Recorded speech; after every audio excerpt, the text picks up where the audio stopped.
Kamusta mga amigo?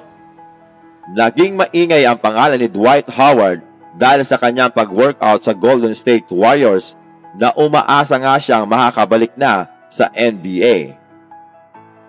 Pero mukhang hindi mangyayari yun mga amigo dahil ayon sa report, nag-move on na ang Warriors dito kay Dwight Howard dahil ayon dito kay Shams Charania, hindi naman any-expect na pipirma si Dwight Howard ng kontrata sa Warriors bago dumating ang training camp.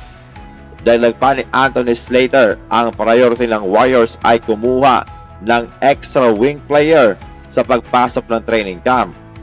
Ayon naman dito kay Jason Domas ng Horn 4 News, natapos na ni Dwight Howard ang dalawang set ng interview bilang proseso ng pagpili ng Warriors ng player na kanilang kukunin.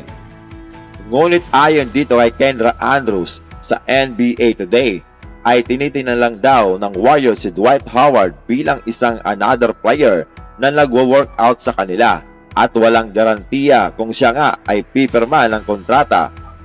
Dagdag pa ni Kendra Andrews mga amigo, naghahanap ulit ang Warriors ng another player para mag-workout sa kanila.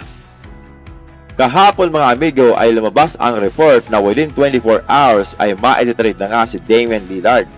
Ayon din sa naturang report, sasali ang Phoenix Suns sa naturang trade talks upang makipaghiwalay na kay DeAndre Ayton kung sakaling available sa trade itong si Jusuf Nurkic. Miami Heat ang alam natin na gustong puntahan ni Damian Lillard, subalit hindi nga nakakaroon ng magandang resulta ang kanilang pag-uusap. Ngunit ayon dito kay Brian Windhorst, hindi ganong kadesperado ang Miami Heat para makuha si Dame sa trade.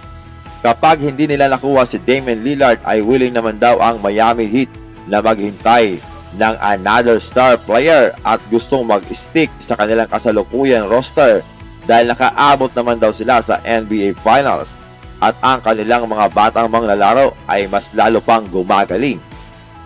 Ayon dito kay Adrian Wojnarowski, hindi naman minamadali ang trade ni Damian Lillard. Bagamat ang Blazers mga amigo ay pinagmumukha nga na talagang gusto na nilang i-trade si Dame bago dumating ang training camp.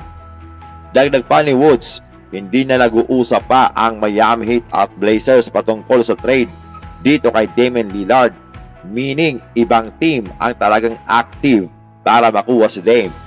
Pero paliwanag ni Woods, pwede na magbago ang lahat sa isang tawag lamang. Asahan na natin na mas marami pang mga reports ang lalabas patungkol kay Dame at hindi rin talaga malabo na ma-trade siya dahil malapit na nga ang training camp na magsisimula na sa October 2 mga amigo.